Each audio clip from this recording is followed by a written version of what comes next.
सागर के पगारा रोड स्थित पुराने स्लॉटर हाउस की जमीन पर हुए अतिक्रमण मामले में भाजपा नेता सुधीर यादव पर दर्ज मामले को लेकर पूर्व सांसद लक्ष्मी नारायण यादव ने अपना पक्ष रखते हुए मामले को एक नया मोड़ दे दिया है। शनिवार को पूर्व सांसद लक्ष्मी नारायण यादव ने पत्रकार वार्ता करते हुए कहा कि सत्ता में बैठे कतिपय नेताओं और प्रशासनिक अधिकारियों के द्वारा मेरे पुत्र सुधीर यादव को राजनीतिक षड्यंत्र के तहत फंसाकर छवि को धूमिल करने का प्रयास किया जा रहा है। उक्त जमीन पर कोई अतिक्रमण नहीं किया गया है। लक्ष्मी नारायण यादव ने बताया कि इससे पूर्व उक्त मामले को लेकर मेरे पुत्र सुधीर यादव के खिलाफ लोकायुक्त में शिकायत की गई थी। संयुक्त जांच रिपोर्ट में स्लॉटर हाउस की जमीन पर किसी भी प्रकार का अतिक्रमण नहीं पाया गया था। साथ ही हमारी क्रयशुदा और स्लॉटर हाउस की जमीन पर सीमांकन दिनांक से आज दिनांक तक कोई निर्माण नहीं किया गया है। मामले को लेकर की गई पत्रकार वार्ता के दौरान पूर्व सांसद लक्ष्मी नारायण यादव ने जमीन से जुड़े दस्तावेज मीडिया के सामने रखे और कहा कि यह सारा घटनाक्रम सत्ता में बैठे कतिपय नेताओं के इशारे पर किया गया है, जिसको लेकर हम संगठन के सामने रखेंगे और साथ ही मामले को न्यायालय में रखकर मानहानि का दावा भी पेश करेंगे। मैं देख रहा हूं कि पिछले दिनों से मुझे टारगेटेड रूप से मेरे परिवार को वो किया जा रहा है, मुझे और मेरे परिवार को मेलाइन किया जा रहा है। पहले मेरे मकान के बारे में उठा सवाल, मुझे एक नोटिस आया, मैंने उसका जवाब दिया।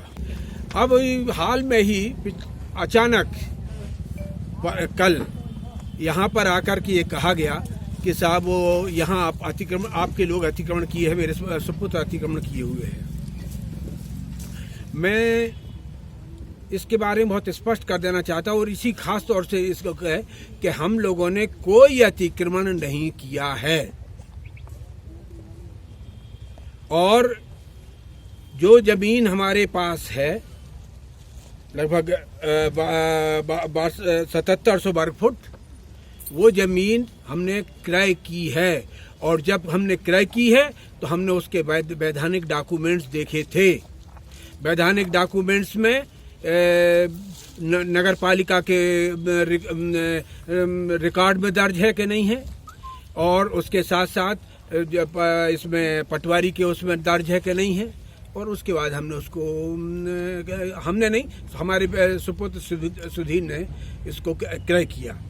अब क्रय करना तो कोई अपराध नहीं है। 2011 में भी एक शिकायत की गई थी कि साहब इसमें शायद यहाँ कोई एक स्लॉटर हाउस था जो हमको कभी नहीं दिखा, स्लॉटर हाउस था उसकी वो है, तो इसके में नगर निगम और क्या बोलते राजस्व की एक संयुक्त टीम बनाई गई थी और उसने आकर के इसका सारा मुआयना किया था और उस बाकायदा नाप तोल करके ये पाया था कि इसमें कोई कब्जा सुधीर यादव का नहीं है। अब कल वो आए और ना इनने कुछ देखा ना कुछ पूछा, अचानक यहाँ जो गेट लगा था वो तोड़ दिया। मुझे भी पता चली, मैंने कहा तोड़ देने दो उनको, देखेंगे उनके खिलाफ अपन कार्रवाई करेंगे। फिर यहाँ जो लोग थे उनने हमारे साथी हैं वो आए, उनने दस्तावेज बताए पूरे, तो वो जो सज्जन थे जो इसके अतिक्रमण करने के लिए आए थे, हटाने के लिए आए थे, उन्होंने कहा अरे गलती हो गई साहब हमसे, हमको पता नहीं था, जानकारी के अभाव में हम लोगों ने ये सब कर दिया। बाकायदा उसका वीडियो हमारे लोगों ने बना लिया। अब बाद में उनको लगा होगा कि कुछ गड़बड़ हो गई अब हमसे, तो उनने जाकर के फिर पुलिस में सुधीर के खिलाफ शायद रिपोर्ट कराई है। आपकी सरकार है, भाजपा की सरकार है, तो भाजपा की सरकार में रहते हुए आपके खिलाफ इस तरह की कार्रवाई क्यों की जा रही है?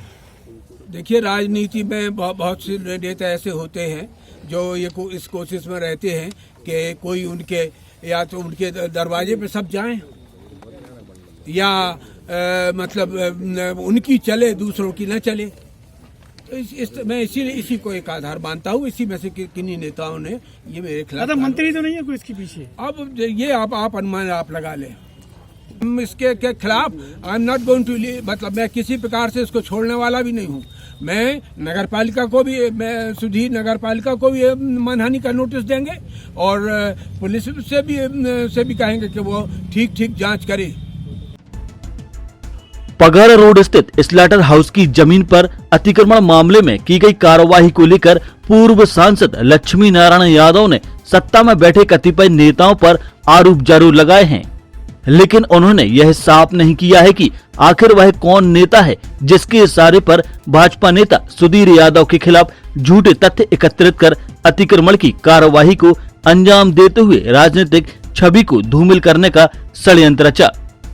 बहरहाल भाजपा नेता सुधीर यादव पर जालसाजी का मामला दर्ज होने और फिर सुधीर यादव के पिता पूर्व सांसद लक्ष्मी नारायण यादव का सत्ता संगठन के कतिपय नेताओं पर राजनीतिक द्वेष और षड्यंत्र कर फंसाए जाने का आरोप अब जनचर्चा का विषय बनने के साथ ही मामले को तूल दे गया है।